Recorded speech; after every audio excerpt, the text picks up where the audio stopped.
Tercekik makanan ikut wire, rupanya anxiety. Saya ada seorang pesakit lelaki berumur 75 tahun datang dari Terengganu dengan wire rice tube ke hidung. Masuk untuk makan, dia cuma boleh makan susu. Susu akan masuk ke wire tu ke dalam perut dia. Minum air pun satu sudu pun tak boleh. Tercekik. Jadi bila dia tercekik, jumpa dengan doktor scope dia, semua normal. Cek semua normal. Tapi dia makan tak boleh. Makan yang besar pun tak boleh, bubur pun tak boleh, minum air pun tersangkut. Jadi doktor terpaksa lah masuk wire kat dia kan untuk makan ikut rice tube. Datang jumpa dengan saya dengan simptom yang lainnya. Risau, gelisah, sedih, takut, tak seronok, otak fikir macam-macam. Dia tak boleh makan, tak boleh telan, berdebar, perut angin dengan tak selesa, rasa macam pening melayang, mulut kering dengan panas, kepala pening, leher tegang, dada ketat, nafas tak selesa dengan pendek. Lepas tu badannya lemah dengan lengan-lengan badan. Lutut dia pun sakit, betih dia kebas dan sejuk. Jadi saya tengok simptom tu, saya kata ini simptom ni anxiety ni. Anxiety psikosomatik menyebabkan kita rasa tercekik dan doktor terpaksa kena masukkan wire ke hidung dia untuk diberi makan. Kerana apa? Kerana dia orang dah cuba makan tapi tak boleh. Saya bagi ubat anxiety kepada dia. Selepas 1 jam, hilang semua. Dia punya tercekik hilang, nafas dia okey, berdebar hilang, risau gelisah pun tak ada. Dia dah cakap laju dah. Mula-mula datang tu macam sedih, tak nak cakap kan.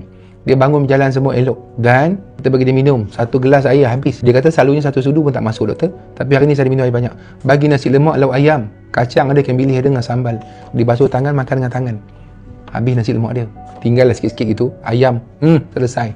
Doktor, dah lama saya tak boleh makan doktor. Hari ni bukan kata minum air 2 gelas. Minum kopi 1 gelas, air kosong 1 gelas. Nasi lemak, lauk ayam semua tu sepinggan habis. Doktor, saya dah lama tak makan macam ni sedap doktor. Apa punca trauma cik? Rupanya dulu dia pernah dapat penyakit sesak nafas. Doktor kata dia lelah. Bagi ubat lelah tak berkesan. Masuk hospital, doktor cek jantung, paru-paru semua okey. Doktor tak bagi ubat gas pun. Doktor pun tak tahu dia sakit lelah, tapi dia kata dia lelah. Lepas tu dia dapat penyakit angin pula. Lepas dia dapat penyakit angin senawa dah semua, sakit perut tak baik-baik. Yang terbaru 3 bulan lepas dia rasa tercekik hingga dimasukkan wire.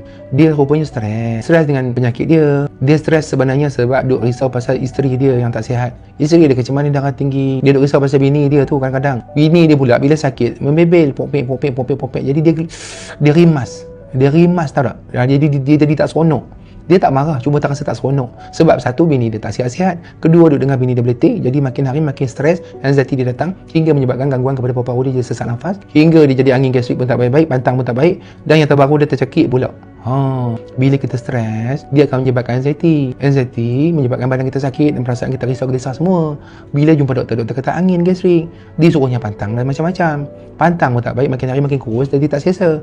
Lama-lama dia jadi penyakit tu mengganggu badan psikosomatik, jadi tercekik. Bila tercekik, makan tak boleh, mula jadi lagi teruk. Ramai doktor yang tak tahu sekarang. Dimasuknya wire. Saya jumpa banyak kes anxiety yang mengacau perasaan dan mengacau badan. Anxiety psikosomatik. Gastrik, angin, GERD, kembung, pening, melayang, berdesing telinga, leher tegang.